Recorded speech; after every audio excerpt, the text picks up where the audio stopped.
തിരു മഹാ കൃപയ്ക്കായി അങ്ങേ ഞാൻ എന്ത് ചെയ്യുന്നു? സ്തുതിക്കുന്നു. ശരിയോ തെറ്റോ?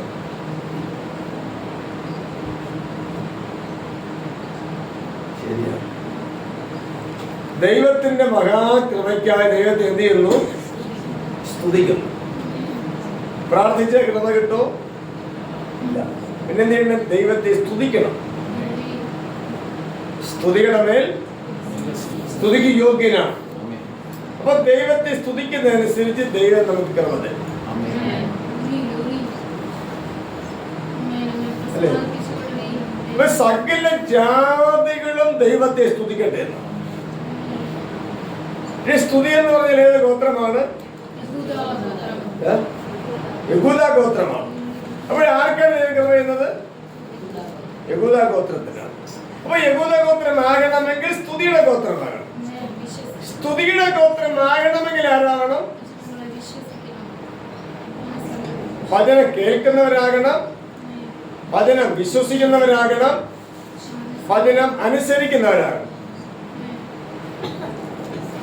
അങ്ങനെ ആകുമ്പോഴാണ് സ്തുതിയുടെ ഗോത്രമാകുന്നത്, അല്ലെങ്കിൽ യഹൂദ ഗോത്രമാകുന്നത്. ഇതൊന്നും ആകാതെ ദൈവ കൃപയായിരുന്നു നടത്തും. ദൈവ കൃപയല്ല ഞാൻ ഒന്നുമില്ലെന്നേ എന്ന് പറഞ്ഞാൽ അത് അംഗീകരിക്കാൻ പറ്റുമോ? അങ്ങനെയല്ലേ ക്രൈസ്തവ ലോകം പഠിച്ചിരിക്കുന്നത്.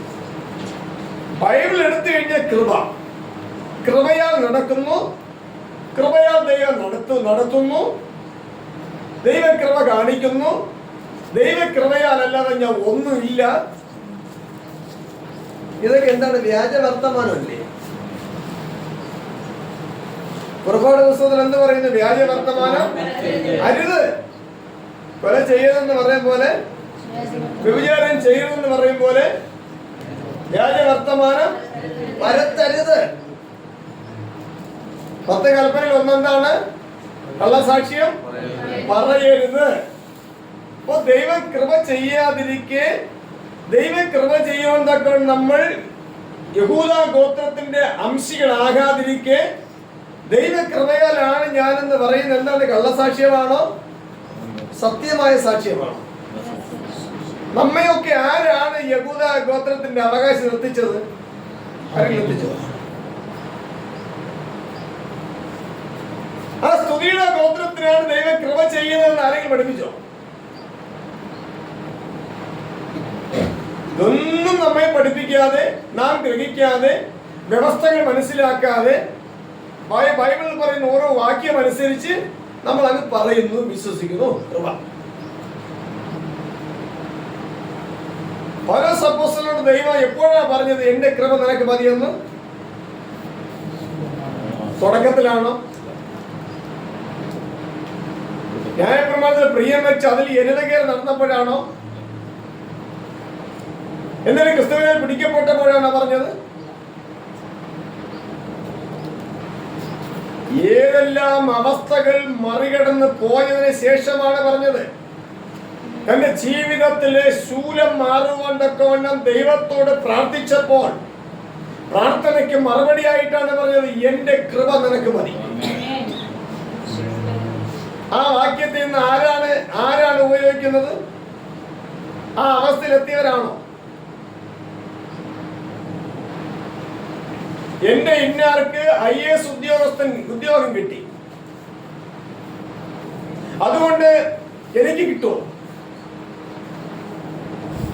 നിങ്ങളുടെ ഇന്നാർക്ക് IPS ഉദ്യോഗം കിട്ടി, അതുകൊണ്ട് നിങ്ങൾക്ക് കിട്ടുമോ? നിങ്ങൾക്ക് കിട്ടണമെങ്കിൽ നിങ്ങൾ അതേപോലെ പഠിക്കണം, അതേപോലെ പരീക്ഷ എഴുതണം, അതേപോലെ വിജയിയായി മാറണം. അപ്പൊ തിരുവചനം സംബന്ധിച്ച് വെറുതെ ഇങ്ങനെ എടുത്തു തരുമോ? അങ്ങനെയല്ലേ നമ്മളെ പഠിപ്പിച്ച് വിശ്വസിപ്പിച്ചത്. ആ വിശ്വാസം ക്രൈസ്തവ ലോകത്തെ എവിടെ എത്തിച്ചു? തലമുറകളെ എവിടെ എത്തിച്ചു? നമ്മെ ഓരോരുത്തരും എങ്ങോട്ട് നയിക്കപ്പെട്ടുകൊണ്ടിരിക്കുന്നു? നാം ഓരോരുത്തരും എങ്ങോട്ട് നയിക്കപ്പെട്ടുകൊണ്ടിരിക്കുന്നു?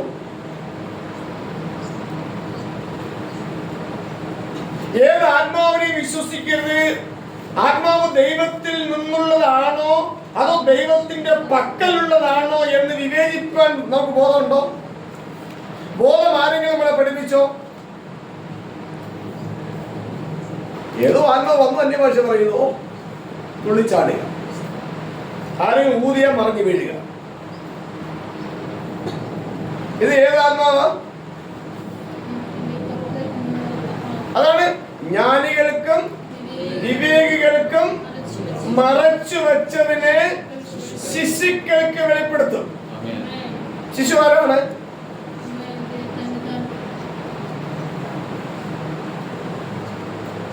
ശിശു ആരാണ്?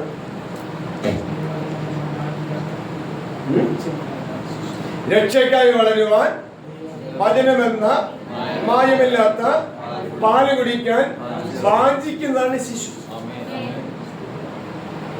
ഇപ്പോൾ ആർക്കാണ് വെളിപ്പെടുത്തുന്നത്? വചനമെന്ന മായമില്ലാത്ത പാല് കുടിക്കാൻ വാഞ്ചിക്കുന്നവർക്കാണ് വെളിപ്പെടുത്തുന്നു. പ്രാർത്ഥിക്കുന്നവർക്കല്ല. പ്രാർത്ഥിക്കേണ്ടതല്ല അതിന്റെ അർത്ഥം.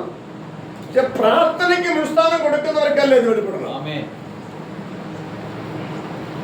സ്തോത്രം. കാരണം മുൻപേ പ്രാർത്ഥിപ്പിനെന്നല്ല കർത്താവ് പഠിപ്പിച്ചത്. ആണോ? മുൻപേ കർത്താവിന്റെ രാജ്യവും നീതി അന്വേഷിക്കാനല്ല പഠിപ്പിച്ചത്, പ്രാർത്ഥിക്കാനല്ല ആദ്യം പഠിപ്പിച്ചത്. ആദ്യം മുൻപേ കർത്താവിന്റെ രാജ്യവും നീതി അന്വേഷിക്കണം. സ്തോത്രം. അപ്പോൾ ജ്ഞാനികൾക്കും വിവേകികൾക്കും മറച്ചു. ദൈവത്തിന് മുഖവശമുണ്ടോ? ഇല്ലല്ലോ. ഉണ്ടോ? പിന്നെ എന്തിനാ ജ്ഞാനികൾക്കും വിവേകികൾക്കും മറച്ചു വെച്ചത്? മുഖവശമില്ലേ? പിന്നെ എന്തുകൊണ്ടാണ് മുഖവശം ഇല്ലാന്ന് പറഞ്ഞിരിക്കുന്നത്? ജ്ഞാനിയായാലും വിവേകിയായാലും യഹൂദനായാലും യവനനായാലും ശേഷ മനുഷ്യരിൽ ആരായാലും രക്ഷയ്ക്കായി വളരുവാൻ വചനമെന്ന മായമില്ലാത്ത പാല് കുടിപ്പാൻ വാഞ്ചിക്കുന്നവരാരോ അവർക്ക് മുഖവശമില്ല. യഹൂദനെന്നോ യവനനെന്നോ ബർബരനെന്നോ ആ വിഷയത്തിലുള്ള മുഖവശമില്ല. പക്ഷെ ഈ വിഷയത്തിൽ വന്നില്ലെങ്കിൽ അവർക്കതില്ല.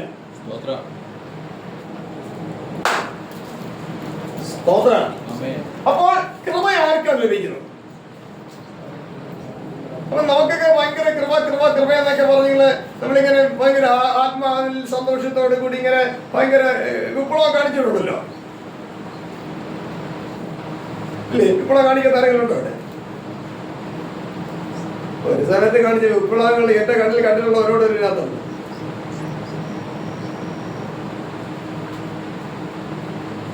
സ്തോത്രം. ഏത് ആത്മാവിലാണ് വിപ്ലവം കാണിച്ചത്? ഞാൻ വിപ്ലവം കാണിച്ചിട്ടുണ്ട്, ആത്മീയ വിപ്ലവം. അപ്പോൾ ഞാൻ ചിന്തിച്ചിട്ടുണ്ട്, എന്റെ ഉള്ളിൽ ചിന്തിക്കും, ഇത് ഏത് ആത്മാവിലാണ് ഞാൻ ഈ വിപ്ലവം കാണിക്കുന്നത്?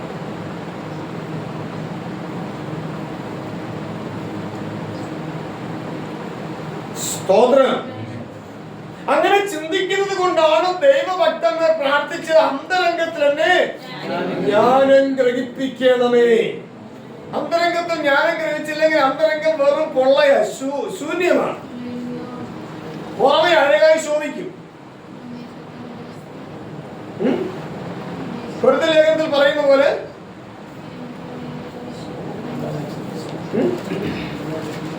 ചിലമ്പുന്ന ചെമ്പോ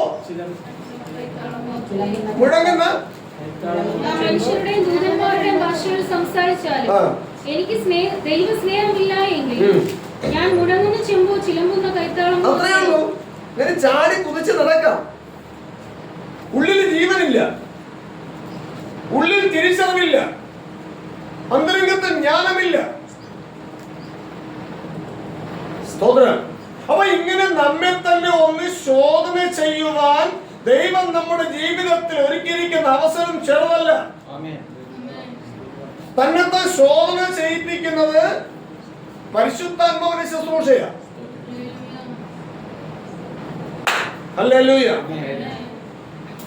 തുള്ളി ചാടിപ്പിക്കുന്ന പരിശുദ്ധാത്മാവിന്റെ ശുശ്രൂഷ അല്ല, അത് ഇളക്കത്തിന്റെ ആത്മാവാണ്.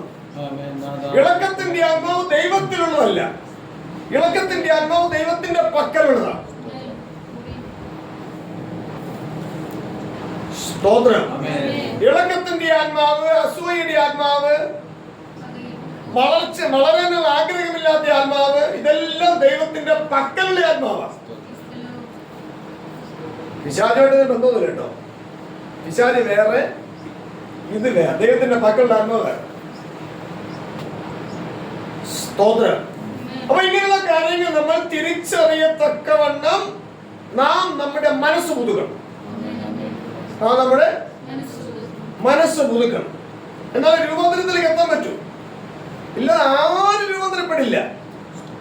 റോമലേഖനം 12 പറയുന്നു, സഹോദരന്മാരെ, ദൈവത്തിന്റെ മനസ്സിൽ ഓർപ്പിച്ച് നിങ്ങളെ പ്രബോധിപ്പിക്കുന്നത്. അവിടെ സഹോദരിമാർക്ക് ബന്ധമില്ല, സ്ഥാനമില്ല. ഹല്ലേലൂയ. സഹോദരന്മാർക്ക് ഉത്തരവാദിത്വമുണ്ട്. സഹോദരന്മാർ ഉത്തരവാദിത്വം ഏറ്റെടുത്തിരിക്കണം. ഒരു കുടുംബത്തിലെ സഹോദരൻ അതിന്റെ ഉത്തരവാദിത്വം ഏറ്റെടുത്തിരിക്കണം. ആ ഉത്തരവാദിത്വത്തെ മാനിച്ചുകൊണ്ടാണ് അവിടെ പറയുന്നത്, സഹോദരന്മാരെ, ഞാൻ ദൈവത്തിന്റെ മനസ്സിൽ നിങ്ങളെ ഓർപ്പിക്കുക. ദൈവത്തിന്റെ മനസ്സിൽ നിങ്ങളെ ഓർപ്പിക്കുകയാണ്. അറിഞ്ഞും അറിയാതെയും ദൈവമേ മനസ്സലിയണമേ എന്ന് നാം പറയരുത്. അങ്ങനെ നമുക്ക് വേണ്ടി ആരും പറയരുത്. കാരണം ദൈവത്തിന്റെ മനസ്സ് അലിവുള്ള മനസ്സാ, അല്ലേ? ഓർമ്മ ശരിയാണെങ്കിൽ ഇവിടെ കൂട്ടായ്മയുടെ പ്രാരംഭ ദിവസം അത് വെളിപ്പെട്ടു. സ്തോത്രം. അപ്പൊ ദൈവത്തിന്റെ മനസ്സിലെ ഓർപ്പിക്കുക. നിങ്ങൾക്ക് അറിയില്ല. ഇവിടെ നിങ്ങളെ കുറിച്ചല്ല പറയുന്നത്, അവരുടെ സഭയെ കുറിച്ച്. അപ്പൊ അറിയാത്തത് നിങ്ങൾ ഓർമ്മപ്പെടുത്തുകയാണ്. ദൈവത്തിന്റെ മനസ്സെലവ് ഓർമ്മപ്പെടുത്തുക. നിങ്ങളെ ഓർപ്പിച്ച് നിങ്ങളെ പ്രബോധിപ്പിക്കുക. പ്രസംഗിക്കുന്നു എന്നല്ല, പ്രവചിക്കുന്നു എന്നല്ല, പ്രബോധിപ്പിക്കുന്നു, ഓർമ്മപ്പെടുത്തുക, ബുദ്ധി ഉപദേശിക്കുക. ഹല്ലേലൂയ. ഇന്ന് എവിടെ പ്രബോധനം ഉള്ളത്? എല്ലായിടത്തും പ്രസംഗവും പ്രവചനവും.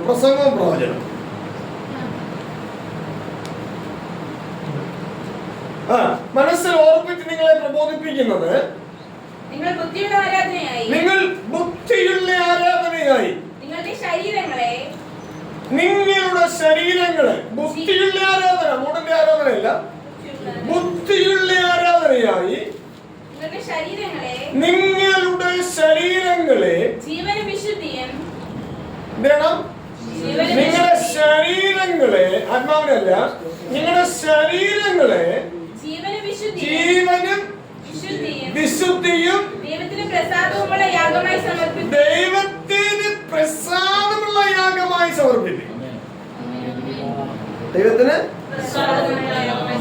ദൈവത്തിന് പ്രസാദമുള്ള യാഗമായി സമർപ്പിക്കുവിൻ. അതാണ് ആരാധന. എവിടെ പോണ്? പള്ളിയിൽ പോണം. എന്തിനാ പോണെ? അത് ദൈവത്തെ ആരാധിക്കാൻ പോകും. എന്തിനാ പള്ളിയിൽ പോണെ? ദൈവത്തെ ആരാധിക്കാൻ പോകുന്നു. ആരാധന എന്ന് പറഞ്ഞാൽ എന്താണ്? യാഗം. യാഗം എന്ന് പറഞ്ഞാൽ മൃഗത്തെ കൊണ്ടുപോയി യാഗം കഴിക്കുന്നു. അതായത് കണ്ണമായി ഖണ്ഡിച്ച് വിറകന്മീത വച്ച് കത്തിച്ച് യാഗമാക്കുകയാണ്. ഇപ്പൊ ദൈവത്തെ ആരാധിക്കാൻ പോകുന്നു എന്ന് പറയുന്നതാണ് ദൈവത്തെ യാഗം കഴിക്കാൻ പോകുന്നു. ദൈവത്തെ കീറി മുറിച്ച് ഖണ്ഡമാക്കി തീയിൽ വെച്ച് കത്തിക്കാൻ പോകുന്നു.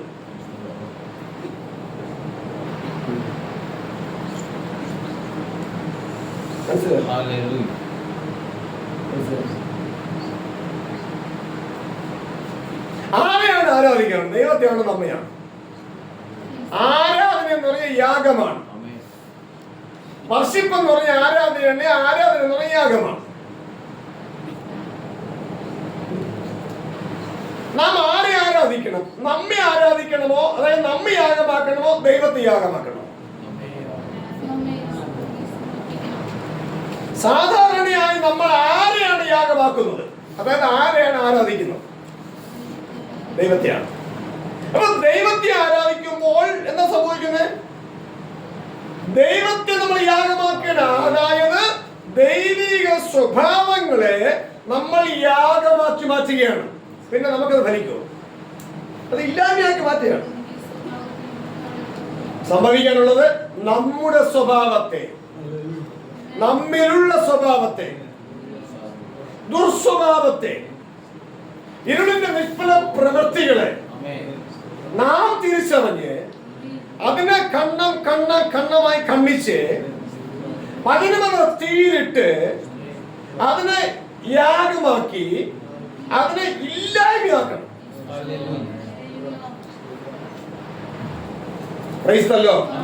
അപ്പോൾ ആരെയാണ് യാഗമായി അർപ്പിക്കാനുള്ളത്? ദൈവത്തെയാണോ നമ്മയാണോ? നമ്മിലുള്ള സ്വഭാവത്തെയാണോ ദൈവത്തിന്റെ സ്വഭാവത്തെയാണോ നമ്മൾ യാഗമാക്കാനുള്ളത്? അങ്ങനെ നമ്മിലുള്ള ദുർസ്വഭാവത്തെ, ദൈവഹിതമല്ലാത്ത സ്വഭാവങ്ങളെ നാം യാഗമാക്കി മാറ്റാതിരുന്നാൽ നാം എങ്ങനെ സ്തുതിയുടെ ഗോത്രമാവും? സ്തുതിയുടെ ഗോത്രമാകാതിരുന്നാൽ സ്തുതിക്കാൻ അർഹതയുണ്ടോ? അനുവാദമുണ്ടോ? സ്തുതിക്കാതിരുന്നാൽ കൃപ ലഭിക്കുമോ? കൃപ ലഭിക്കാതെ രക്ഷിക്കപ്പെടുമോ? നമുക്ക് രക്ഷിക്കപ്പെട്ടോ?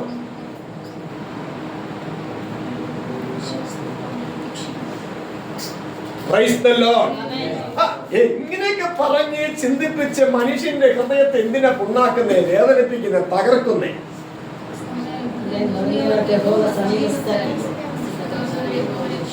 അഹങ്കാര ഹൃദയമുള്ളവർക്ക് യഹോവ സമീപസ്ഥനെന്നല്ല, നിഗള ഹൃദയമുള്ളവർക്ക് യഹോവ സമീപസ്ഥനെന്നല്ല, തീൻപുളപ്പുള്ള ഹൃദയമുള്ളവർക്ക് ദൈവം സമീപസ്ഥനെന്നല്ല, ഹൃദയം നുറുങ്ങിയവർക്ക് യഹോവ സമീപസ്ഥൻ. അതാണ് നുറുക്കുക. ഹൃദയത്തിലെ നിരൂപണങ്ങൾ എന്ത് ചെയ്യുക? ദൈവഹിതമല്ലാത്ത നിരൂപണങ്ങളെ നുറുക്കുക, കണ്ണുമായി നുറുക്കുക. സ്തോത്രം. വചനമെന്ന തീ ഹൃദയമെന്ന ആലയത്തിലേക്ക് പ്രവേശിപ്പിക്കുക. ഹൃദയമെന്ന ആലയത്തിൽ ദൈവഹിതമല്ലാത്ത സകല സ്വഭാവങ്ങളെയും ദഹിപ്പിക്കുക. സ്തോത്രം. ആ സ്വഭാവങ്ങളെല്ലാം ദഹിച്ചു എന്നത് ഒരു പുകയായി, പ്രാർത്ഥനയായി, ധൂപമായി, ദൈവസന്നിധിയിൽ സൗരഭ്യമായി മാറും. സ്തോത്രം. അതാണ് പറഞ്ഞിരിക്കുന്നത്, സഹോദരന്മാരെ, ദൈവത്തിന്റെ മനസ്സിലത് ഓർപ്പിച്ച് നിങ്ങളെ പ്രബോധിപ്പിക്കുന്നത്. നിങ്ങൾ ബുദ്ധിയിൽ, ഈ ബുദ്ധി എങ്ങനെ വരും? ബുദ്ധി വന്നെങ്കിൽ പ്രബോധനം കേൾക്കണം. സ്തോത്രം. ദൈവസന്നിധിയിൽ ആരാധനയായി നമ്മെ സമർപ്പിക്കണമെങ്കിൽ ബുദ്ധി വേണം. ബുദ്ധി വേണമെങ്കിൽ അതിന് യോഗ്യമായ പ്രബോധനം കേൾക്കണം. കണക്ക് പരീക്ഷയിൽ എങ്ങനെ ജയിക്കും? എന്താ കാരണം? കണക്ക് പരീക്ഷയിൽ എങ്ങനെ ജയിക്കും? കണക്ക് പഠിക്കണം. എവിടെ പോയി പഠിക്കണം? പഠിപ്പിക്കുന്നിടത്ത് പോയി പഠിക്കണം. അത് പഠിപ്പിക്കുക. അതാണ് യേശുക്രിസ്തു പറഞ്ഞത്, ഞാൻ നിങ്ങളോട് കൽപ്പിച്ചതൊക്കെയും പ്രമാണിപ്പാൻ തക്കവണ്ണം ഉപദേശിക്കണം, പഠിപ്പിക്കണം.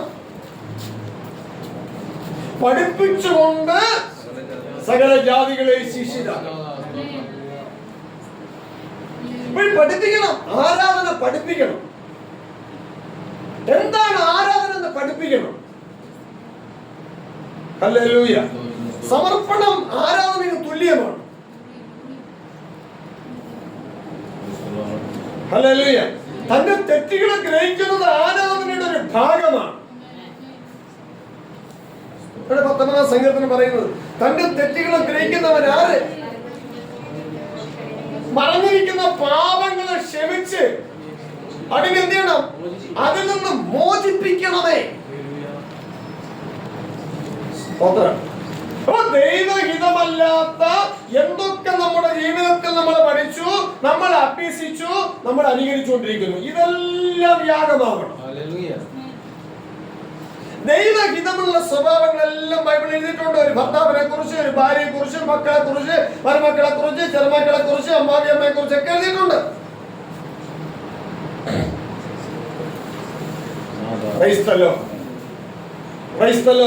അതൊക്കെ നമ്മൾ അംഗീകരിക്കണം. അംഗീകരിക്കുന്നത് ഒരു യാഗമാണ്.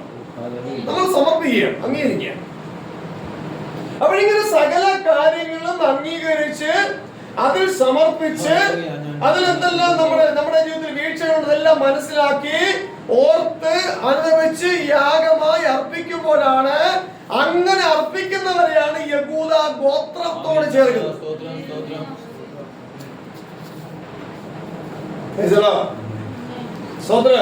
പ്രത്യേക യഹൂദ ഗോത്രത്തിന് ഒരു യാഗവും കഴിക്കേണ്ട കാര്യമില്ല.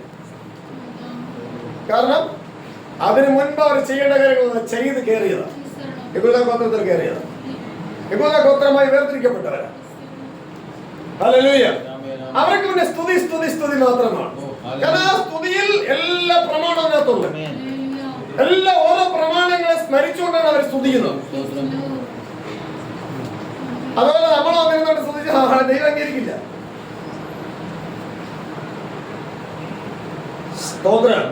സ്വന്തം അപ്പനെ മക്കളോട് അപ്പാന്ന് വിളിക്കും. കേൾക്കുന്നവരെ അപ്പാന്ന് വിളിച്ചാൽ പറ്റുമോ? വിളിച്ചോണ്ടിരിക്കാനേ പറ്റൂ.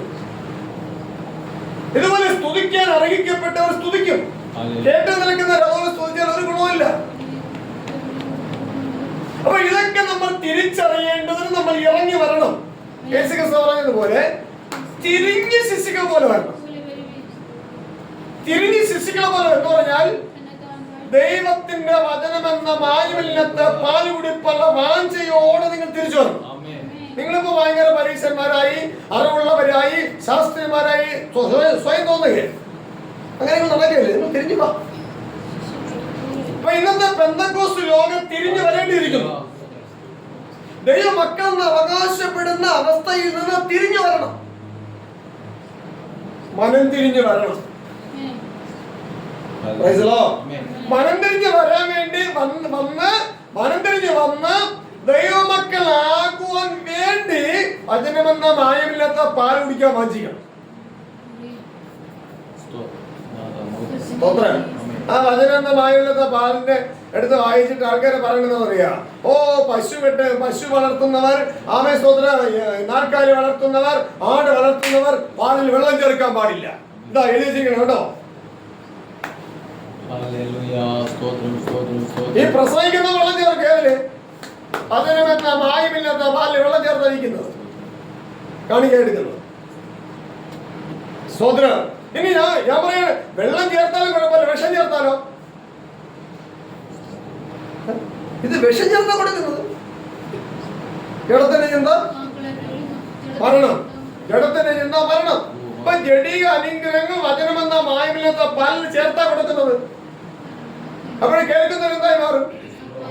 മരണം, ആത്മീയ മരണം. സ്തോത്രം. അപ്പൊ ഇതൊക്കെ നമ്മൾ തിരിച്ചറിയുമ്പോഴാണ് നാം ആരെന്ന് നമ്മൾ മനസ്സിലാക്കാൻ കഴിയുന്നത്. ഹല്ലേലൂയ. ചില ആൾക്കാർ പ്രസംഗിക്കുന്നത് എങ്ങനെയാണ്? അതിനെ കുറ്റം പറയല്ല, അത് അറിയാൻ വേണ്ടി പറയാണ്. നാം ആരും നമുക്കറിയില്ല. നമ്മൾ ആരെന്നറിയോ? നമ്മൾ രാജാക്കന്മാരുടെ രാജാവിന്റെ ആൾക്കാരാ. രാജാക്കന്മാരുടെ രാജാവിന്റെ ആൾക്കാരാ എന്ന് പറഞ്ഞ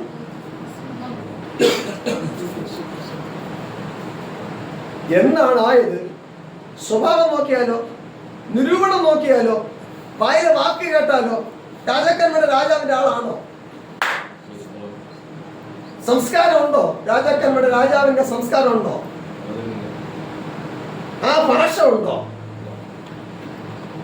ആ പക്വതയുണ്ടോ? ഒന്നുമില്ല. പറഞ്ഞെന്താ? നമ്മൾ ആരെന്നറിയാമോ? നമ്മൾ രാജാക്കന്മാരുടെ രാജാവിന്റെ ആളാ. ഇത് നമ്മൾ അറിയണം എന്നൊക്കെയാണ് പഠിപ്പിച്ച് ഭാര്യയെയും ഭർത്താവിനെയും മക്കളെ എല്ലാം ഇളക്കി മറിച്ച് ഒന്നുമില്ലാതാക്കും.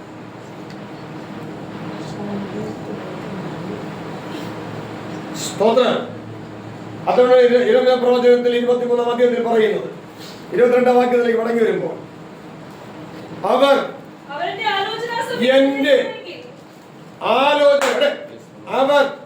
എന്റെ ആലോചന സഭയിൽ, ഹല്ലേലൂയ. സഭ എന്ന് പറഞ്ഞാൽ CSI അല്ല, RC അല്ല, ലൂതറിനല്ല, IPC അല്ല, ഏതൊന്നും സഭയിൽ ഇതൊക്കെ സംഘടനകളാണ്. സഭ എന്ന് പറഞ്ഞാൽ ആലോചനയാണ് സഭ. ആലോചന കേൾക്കുന്നവർ കൂടി വരുന്ന ഇടമാണ് സഭ. അവർ എന്റെ ആലോചന സഭയിൽ, എന്റെ എന്ന് പറഞ്ഞാൽ അത്യുന്നതൻ പറയുക. അത്യുന്നതൻ പറയാണ്, എന്റെ ആലോചന സഭയിൽ അവർ നിന്നിരുന്നെങ്കിൽ. ദൈവത്തിന്റെ ആലോചന എന്താണ്? അത്യുന്നതന്റെ ആലോചന അത്യുന്നതമാണ്, അത് ഭൗമികമല്ല. അത്യുന്നതന്റെ ആലോചന ഭൗമികമല്ല, അത് അത്യുന്നതമാണ്, അത് ഉന്നതമാണ്, അതിനപ്പുറമാണ്. ഉന്നതനും ഉയർന്നിരിക്കുന്നവരും ശാശ്വതമാണ്. അപ്പോൾ അവർ എന്റെ ആലോചന സഭയിൽ നിന്നെങ്കിൽ, എന്റെ എന്ന് പറഞ്ഞാൽ ദൈവം പറയാണ്. ദൈവം ഉന്നതനാണ്, അത്യുന്നതനാണ്. ദൈവം ആത്മാവാണ്. അപ്പൊ ദൈവത്തിന്റെ ആലോചന ആത്മീകമാണ്, ആത്മാവാണ്, ഭൗമികമല്ല.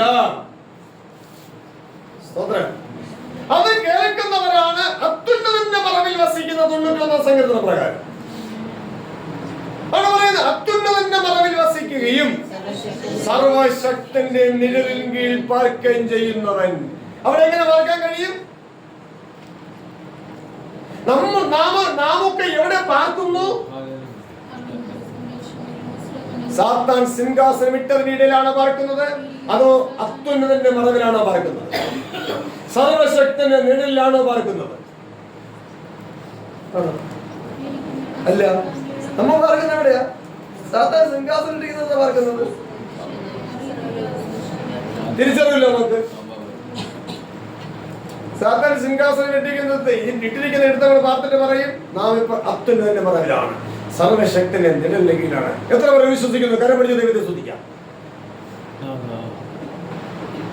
സ്തുതിച്ചു പോയില്ലേ? കരം പിടിച്ചു പോയില്ലേ? ഇങ്ങനെ പുകഴ്ത്തി വിടുമ്പോഴേ, ഇങ്ങനെ നമ്മൾ അത്യുന്നതന്റെ മറവിലാണ്, സർവശക്തന്റെ നിഴലിന് കീഴിലാണ് എന്ന് പറഞ്ഞ് പുകഴ്ത്തി വിടുമ്പോൾ നമ്മൾ കരം പിടിക്കില്ലേ? അറിയാതെ കരം പിടിച്ചു, അറിയാതെ അന്വേഷണം വരും. അറിയാത്ത ജനപരിപാടി തുള്ളി കാണില്ലേ? ജനം തുള്ളിക്കഴിഞ്ഞ പിന്നെ ശുശ്രൂഷ തുള്ളാത്തല്ലോ. ഏതാത്മാവ്? ഏതാത്മാവിനെ വിശ്വസിക്കണം. ആ തുള്ളുന്ന ആത്മാവ്, തുള്ളിപ്പിക്കുന്ന ആത്മാവ് ദൈവത്തിൽ നിന്ന് ഉള്ളതാണോ എന്ന് ശോധന ചെയ്യണം. ദൈവത്തിൽ നിന്നുള്ള ആത്മാവാണെങ്കിൽ പാപത്തെ കുറിച്ച് ബോധവൽക്കരിക്കും, തന്റെ തെറ്റുകളെ ഗ്രഹിപ്പിക്കും. തിരിച്ചറിയണം, ഇത് അടയാളങ്ങളാണ്. തന്റെ തെറ്റുകളെ ഗ്രഹിപ്പിക്കും, തന്നത്തെ ശോധന ചെയ്യിപ്പിക്കും, സ്വന്തങ്ങളുടെ കോല ഓർപ്പിക്കും.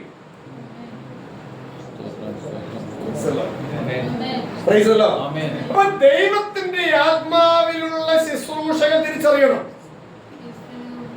തിരിച്ചറിയത്തക്കവണ്ണം നമ്മൾ മനസ്സ് പുതുക്കണം. ഇതൊക്കെ തിരിച്ചറിയണമെങ്കിൽ അത്യുന്നതന്റെ ആലോചന സഭ നിൽക്കണം.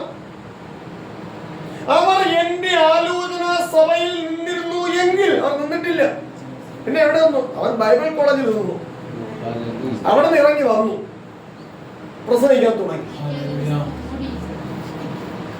അല്ലെങ്കിൽ ഏതെങ്കിലും മിഷണറി ട്രെയിനിങ്ങിൽ കയറിപ്പോയി, ഒരാഴ്ച അഭിഷേകം കിട്ടി. ഏത് അഭിഷേകം അവരറിയുന്നില്ല. അഗ്നി അഭിഷേകം കിട്ടി. ഏത് അഗ്നി അഭിഷേകം?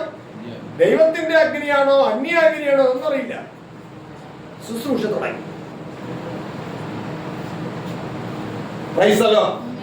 അത്ഭുതങ്ങൾ, അടയാളങ്ങൾ, വീര്യപ്രവൃത്തികൾ, രോഗസൗഖ്യം, എന്തെല്ലാം സംഭവിക്കുന്നറിയോ? ആരും അതിശയിച്ചു. അവിടെ യേശുവിനെ ഓർമ്മപ്പെടുത്തിയത്, കഴിയുമെങ്കിൽ ദൃഢന്മാരെയും തെറ്റിപ്പാനായി വലിയ അത്ഭുതങ്ങളും വലിയ അടയാളങ്ങളും കാണിക്കും.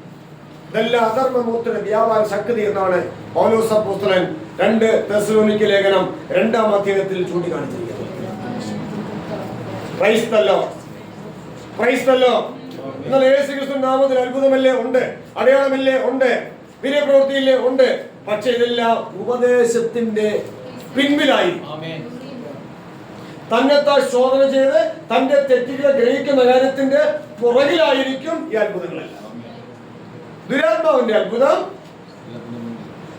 തന്റെ തെറ്റുകളെ ഗ്രഹിക്കുന്നതിനും മുൻപിലായി. പിൻപിൽ തന്റെ തെറ്റുകളെ ഗ്രഹിക്കുന്ന അവസ്ഥയില്ല, സ്വയം ന്യായീകരണം മാത്രമായിരിക്കും. ഞാൻ രക്ഷിക്കപ്പെട്ടു, ഞാൻ ദൈവമക്കളാണ്, ആരെന്നറിയുമോ എന്നെ അഭിഷേകം ചെയ്ത് ദൈവം നേരിട്ട് എന്നെ അഭിഷേകം ചെയ്തതാണ്. Praise the Lord. Praise the Lord. അപ്പൊ ഇതെല്ലാം നാം തിരിച്ചറിയണം. തിരിച്ചറിഞ്ഞില്ലെങ്കിൽ വ്യാജാത്മാവിൽ നാം ബന്ധിക്കപ്പെടും. ആ ബന്ധനത്തിൽ നിന്ന് വിടുവിക്കപ്പെടുവാൻ നമുക്കൊരിക്കലും മനസ്സ് വരില്ല. ഹല്ലേലൂയ. അപ്പോൾ ഇവിടെ പറയുന്നു, അവർ എന്റെ ആലോചന സഭയിൽ നിന്നിരുന്നു എങ്കിൽ എന്റെ വചനങ്ങളെ എന്റെ ജനത്തെ കേൾപ്പിക്കുമായിരുന്നു. അത്ഭുതം കാണിക്കുമായിരുന്നു എന്നല്ല, വീര്യപ്രവൃത്തികളെ കാണിക്കുമായിരുന്നു എന്നല്ല, എന്റെ വചനങ്ങളെ അവരെ കേൾപ്പിക്കുമായിരുന്നു. എന്റെ വചനം എങ്ങനെയുള്ളത്? എന്റെ വചനം ജീവനുള്ളത്, എന്റെ വചനം ചൈതന്യമുള്ളത്, ഇരുവായി തലവ ഏത് വാണ്ടേക്കാൾ മൂർച്ചയേറിയത്. സ്തോത്രം, സ്തോത്രം.